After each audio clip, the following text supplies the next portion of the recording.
Cholesterol हमारी जो body में बनता कैसे है, इसके क्या सिम्टम्स होते हैं? आपका 70% जो कोलेस्ट्रॉल है वो बॉडी के अंदर ही बन रहा है। जो आपका जिगर है वो बेसिकली कोलेस्ट्रॉल बनाता है, उसमें 2 तरह के केमिकल प्रोड्यूस होते हैं। जिगर किस तरह से क्या किरदार अदा करता है और हम कैसे रिड्यूस कर सकते हैं इस इशू को? जो हम कैलोरीज इनटेक कर रहे हैं उनको बर्न करें तो डेफिनेटली जिगर जो है वो आपका एक्स्ट्रा नहीं बनाएगा, क्योंकि आपकी बॉडी जो शुगर खा रही है उसको यूटिलाइज कर लेगी। हमें कैसे पता चलेगा कि इतने परसेंटेज हमारी बॉडी में कोलेस्ट्रॉल होना ज़रूरी है और इतना नहीं है? अगर आपकी रेशो ठीक है तो आप हेल्दी हैं। HDL ज़्यादा होना चाहिए, LDL जो है वो कम होना चाहिए। बिस्मिल्लाहिर्रहमानिर्रहीम, अस्सलाम वालेकुम। Welcome to QAS health podcast with your host Sadia Bukhari. आज हम बात करेंगे कोलेस्ट्रॉल के ऊपर। कोलेस्ट्रॉल होता क्यों है, इसकी कितनी फॉर्म है, बॉडी के लिए ये कितना ज़रूरी है और कितना गैर ज़रूरी है, और अगर कोलेस्ट्रॉल की जो कमी है बॉडी में हो जाए तो हमें किस तरह की बीमारियों का सामना करना पड़ सकता है। हमारे साथ आज जो डॉक्टर मौजूद हैं इनका बड़ा ही बेहतरीन तारुफ है। डायबिटीज़ और स्टमक के स्पेशलिस्ट हैं। इसके अलावा मेडिको रूट्स के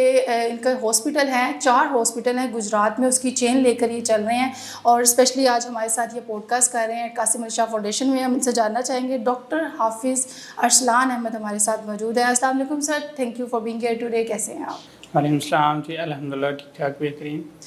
सर, कोलेस्ट्रॉल के ऊपर अमूमन बात की जाती है और कॉमन इशू भी है। अगर बच्चों से लेके बड़ों तक की बात की जाए तो अब तो बच्चों में भी होने लग गया है। सबसे पहले मैं जानना चाहूँगी कि कोलेस्ट्रॉल की क्या अहमियत है हमारी बॉडी में? बेसिकली अगर कोलेस्ट्रॉल पे बात करें तो कोलेस्ट्रॉल हमारी बॉडी का एक बड़ा असेंशियल कंपोनेंट है। हमारी बॉडी में जो सेल वाल होती है, जो हमारा स्ट्रक्चर है, ये कोलेस्ट्रॉल का ही बना होता है। ये बड़ी अहमियत का हामिल है, लेकिन इसकी अभी इस टाइम पे इसको हाईलाइट या इससे बीमारियां क्यों पैदा होना शुरू हो गई हैं, क्योंकि हमारा लाइफस्टाइल चेंज हुआ है। ये कोलेस्ट्रॉल जो है 1950 में जब ये वर्ल्ड वार 2 का ज़माना था तब इसको डायग्नोज किया गया। तब जो है वो जब फ़ौजी जो है उनका पोस्टमार्टम किया जाता था तो तब इसको देखा गया कि ये नालियाँ जो हैं वो किसी वजह से बंद हैं और इनको कोई प्रॉब्लम हो रही थी दिल की या बाकी शरियानों की। तो उस पर जब इन्वेस्टिगेट किया गया तो उसको कोलेस्ट्रॉल का नाम दिया गया। बेसिकली कोलेस्ट्रॉल जो है वो 3 to 4 टाइप्स के होते हैं। इसमें अच्छा कोलेस्ट्रॉल भी है, बुरा कोलेस्ट्रॉल भी है। तो अभी जैसे आपने बताया है कि ये 1950 की जो वार है उसके बाद जो इश्यूज़ हुए और उसके बाद इसको नाम दे दिया गया। अब तो बहुत सारी इसकी टाइप्स भी निकल आई, लेकिन इसकी किस तरह की फॉर्म्स होती हैं उसके हवाले से पहले हमें गाइड कीजिएगा। इसमें ये होता है कि सबसे पहले बुरे जो कोलेस्ट्रॉल हैं जिनकी बात की जाती है, जिसको कोलेस्ट्रॉल का नाम दिया जाता है, ये इटसेल्फ एक टाइप है। ठीक है। इसके बाद LDL होता है जिसको बुरा कोलेस्ट्रॉल कहा जाता है, और ट्राइग्लिसराइड जो है उसको सबसे बुरा कंसीडर किया जाता है। और जो ट्राइग्लिसराइड है यही मेन काज है जो हमारे बीमारियां हैं, जैसे कि डायबिटीज़, ब्लड प्रेशर और दिल की बीमारियां हैं, उसकी वजह ट्राइग्लिसराइड है।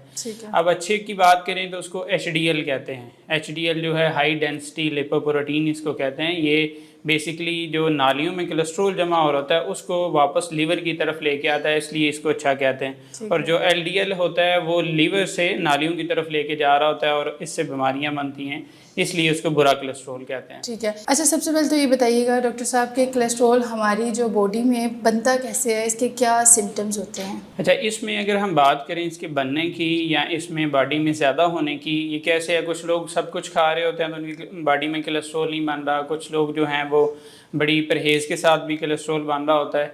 और हमारे ये मिसकंसेप्शन पाई जाती है कि अगर हम ऑयली चीज़ें खाएंगे तो उससे ये जो कोलेस्ट्रॉल है वो बढ़ेगा। बेसिकली ऐसा नहीं है। आपका 70% जो कोलेस्ट्रॉल है वो बॉडी के अंदर ही बन रहा है। जो आपका जिगर है वो बेसिकली कोलेस्ट्रॉल बनाता है, उसमें 2 तरह के केमिकल प्रोड्यूस होते हैं। वो कौन से? एक ग्लूकागॉन होता है, एक इंसुलिन होता है, जो कि इसकी जो कोलेस्ट्रॉल की फॉर्म्स हैं उनको बनाते हैं। जो आप सिंपल शुगर या कार्बोहाइड्रेट जो हैं वो लेते हैं, जो एक्सेस होते हैं आपकी बॉडी में, जो मेन एनर्जी सोर्स है बॉडी का वो कार्बोहाइड्रेट्स होते हैं। जो आप एक्सेस लेंगे वो आपके जिगर में जाएंगे, उनको जो ये केमिकल्स हैं वो उसको ट्राइग्लिसराइड और कोलेस्ट्रॉल में कन्वर्ट करके आपकी बॉडी में स्टोर कर देंगे। जिस तरह टमी फैट होता है, ये सारा फैट जो है वो जिगर की वजह से बन रहा होता है। ठीक है। और इसमें जो ग्लूकागॉन है इसका रोल ट्राइग्लिसराइड बनाने में सबसे इम्पॉर्टेंट है, क्योंकि जो आपकी डायबिटीज़ है वो ट्राइग्लिसराइड की वजह से हो रही है। ठीक है।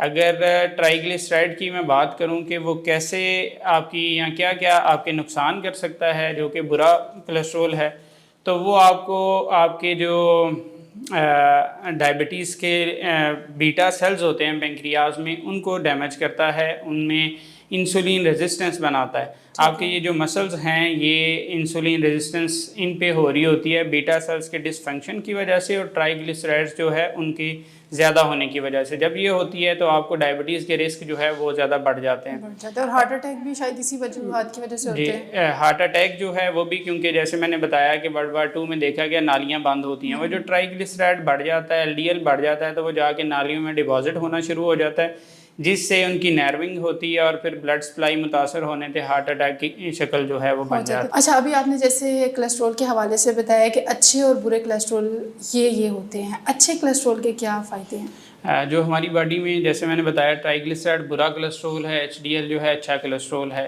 ये अगर ज़्यादा होगा या आपकी बॉडी में मौजूद होगा तो आपको कार्डियोवास्कुलर जो रिस्क हैं वो उनसे आप बच सकते हैं। प्लस जो इसके बॉडी के स्ट्रक्चर में फंक्शंस हैं, जिसकी बड़ी मैं इंपॉर्टेंट मिसाल देता हूँ कि हमें ज़रूरत नहीं कोलेस्ट्रॉल कम करने की, हम सिर्फ कोलेस्ट्रॉल पे हमने फोकस रखा हुआ है डॉक्टर्स ने या हमारी सोसाइटी ने कि हम कोलेस्ट्रॉल जो है वो कम करें, लेकिन कोलेस्ट्रॉल के बगैर जो है वो बॉडी ना ही स्ट्रक्चरली मेंटेन रह सकती है ना ही फंक्शनली मेंटेन रह सकती है। जो हमारे बहुत इंपॉर्टेंट फंक्शंस हैं वो कोलेस्ट्रॉल कर रहा होता है। उसमें सबसे बड़ा फंक्शन ये है कि बॉडी का जो स्ट्रक्चर है, जो सेल स्ट्रक्चर है, वो कोलेस्ट्रॉल से बना होता है। फिर एक आपके ब्रेन में जो माइलिन शीथ होती है, जिससे जो ब्रेन से रिस्पॉन्स बॉडी को आता है, वो भी कोलेस्ट्रॉल से बनती है। अगर कोलेस्ट्रॉल डेफिशिएंट हो जाए तो एक बीमारी होती है मोटर न्यूरॉन डिजीज़, वो हो जाती है और उससे ये वो बीमारी है जो स्टीफन हॉकिंग को हुई थी। इससे जो है वो बड़े सीरियस कॉन्सिक्वेंसेस आते हैं, इंसान पैरालाइज भी हो सकता है। इसी तरह अगर बात करें तो विटामिन D जो है उसके लिए कोलेस्ट्रॉल बड़ा ज़रूरी रिक्वायर्ड होता है। जो बाइल एसिड है, जो आपका पित्ते में तेज़ाब स्टोर होता है, जो आपकी डाइजेशन में हेल्प करता है, उसके लिए कोलेस्ट्रॉल बहुत ज़रूरी रिक्वायर्ड है। इसके बाद सबसे इम्पॉर्टेंट जो इम्यून सिस्टम है आपका, अगर आपका कोलेस्ट्रॉल मौजूद ना हो तो इम्यून सिस्टम इतना वीक हो जाएगा कि आपकी जो बीमारियों को से बचने की कैपेसिटी है वो इतनी कम हो जाएगी कि आप छोटे छोटे जो इन्फेक्शंस हैं उनको भी बेयर नहीं कर सकेंगे। तो इसलिए जो बैड कोलेस्ट्रॉल है उसको हम कम करेंगे, उससे हम प्रिवेंशन की बात करेंगे। जो अच्छे कोलेस्ट्रॉल हैं उनको हम प्रमोट करेंगे ताकि जो है हमारी बॉडी की जो रिक्वायरमेंट्स हैं उनको हम मीट कर सकें। ठीक है, तो सर बॉडी के अंदर कितने परसेंटेज, एक परसेंटेज होती है ना कि आपकी बॉडी में इतना कोलेस्ट्रॉल होना ज़रूरी है, हमें कैसे पता चलेगा कि इतने परसेंटेज हमारी बॉडी में कोलेस्ट्रॉल होना ज़रूरी है और इतना नहीं है? इसके लिए एक सिंपल सा टेस्ट होता है लिपिड प्रोफाइल। अगर आप वो फास्टिंग में करवाते हैं तो उसमें एक HDL to LDL रेशो दी जाती है। वो अगर आपकी रेशो ठीक है तो आप हेल्दी हैं। HDL ज़्यादा होना चाहिए, LDL जो है वो कम होना चाहिए।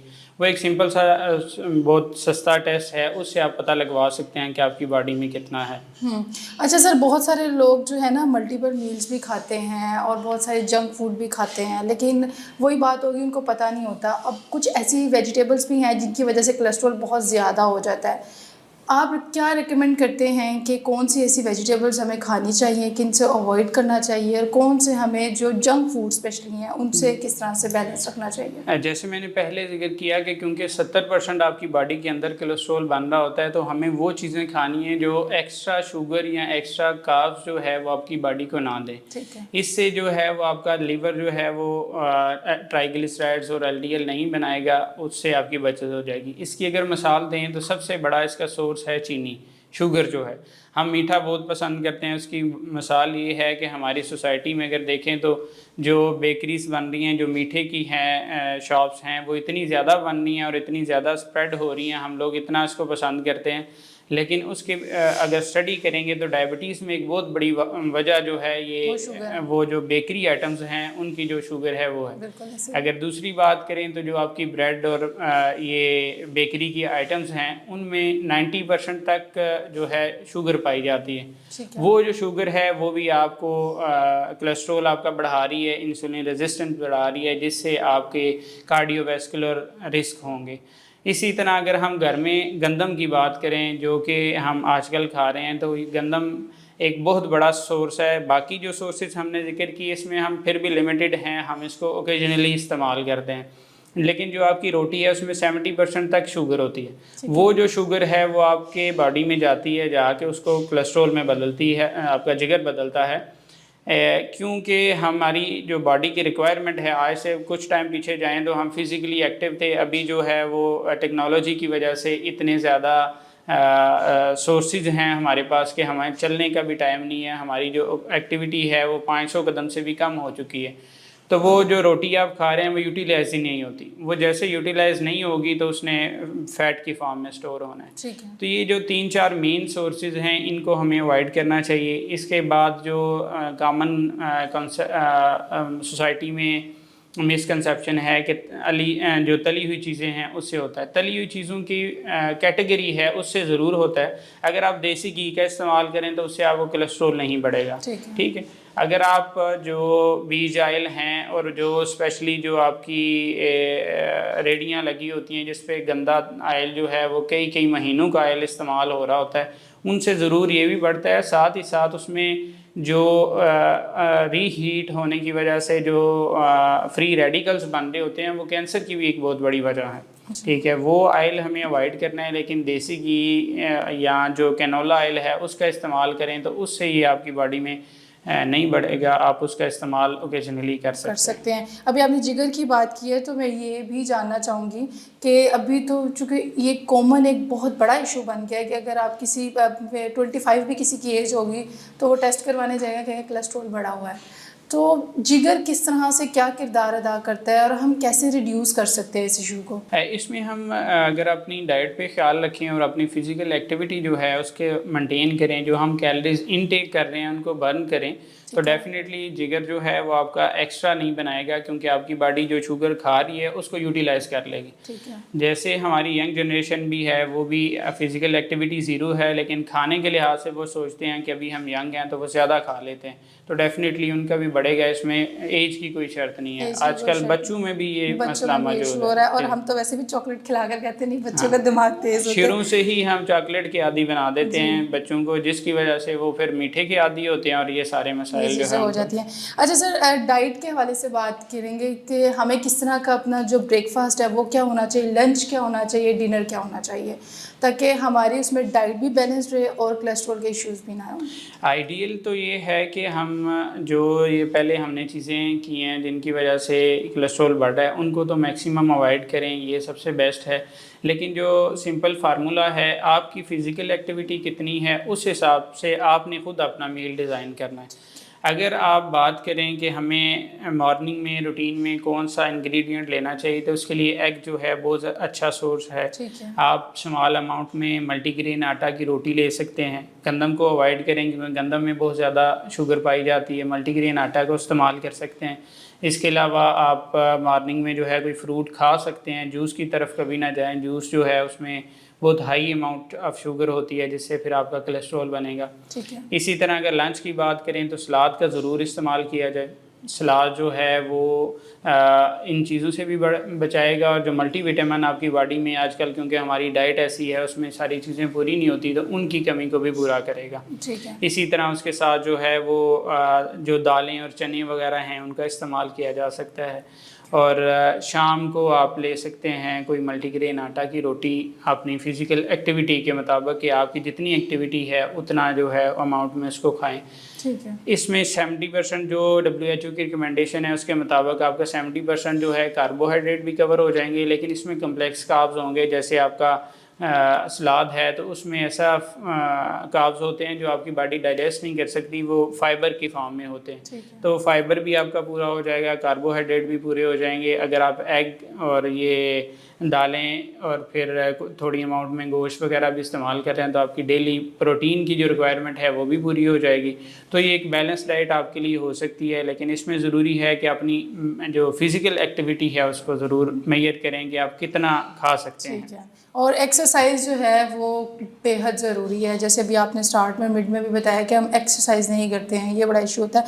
अच्छा डॉक्टर साहब, लास्ट में बताइएगा देसी घी का इस्तेमाल कितनी क्वांटिटी में करना चाहिए? लाइक आप कहते हैं देसी घी खा सकते हैं, इसके बड़े फ़ायदे होते हैं, लेकिन कितनी क्वांटिटी में? जैसे हम बात करें, हमारी घरेलू जो है वो एक रवायत भी चली आ रही है, हमारे बड़े भी बताते हैं कि बादाम जो हैं वो आप 8 से 10 ले सकते हैं, ये हर घर में बच्चे को बताया जाता है। ऐसे ही जो देसी घी है अच्छा ज़रूर है, लेकिन उसकी क्वांटिटी जो है वो आपने इतनी रखनी है कि आपकी डेली जो रिक्वायरमेंट है उसके मुताबिक हो, प्लस उसमें जो कैलोरीज हैं आप उसको भी काउंट करें अपनी डाइट के साथ। आप जो डाइट की कैलोरीज काउंट कर रहे हैं उसमें जो देसी घी की है वो भी काउंट करें, क्योंकि इसमें कम्प्लेक्स चीज़ें होती हैं तो ये आपकी बॉडी को नुकसान नहीं देता, लेकिन ज़्यादा अमाउंट में लेंगे तो फिर आपका जिगर जो है वो उसको कन्वर्ट कर लेगा। इसके लिए बड़ा ज़रूरी है, अगर तो आप फिज़िकल एक्टिविटी करते हैं ना, और ऐसी एक्टिविटी करते हैं जिसमें आपके मसल जो है वो रीजनरेट होते हैं, आपकी मसल बिल्डिंग की एक्टिविटी है, तो ये आपके लिए इंतहाई बेनिफिट है। और फिर आपकी ये जो सारी खुराक जो मैंने अभी जिक्र किया ये आपको फ़ायदा भी देगी और आने वाले टाइम में ये एजिंग प्रोसेस को भी रोकती है। Thank you so much sir, आपने टाइम दिया। ये थे हमारे साथ डॉक्टर अरसलान साहब, और एक बड़ा ही अच्छा टॉपिक है और बड़ा ही कॉमन इशू चल रहा है। और अगर आप सेहतमंद ज़िंदगी गुजारना चाहते हैं तो अच्छी खुराक खाएँ, एक्सरसाइज करें और बैलेंस डाइट का इस्तेमाल करें। अपना फीडबैक हमें ज़रूर दीजिएगा। इसी के साथ सादिया बुखारी को इजाज़त दीजिए। अल्लाह निगहबान।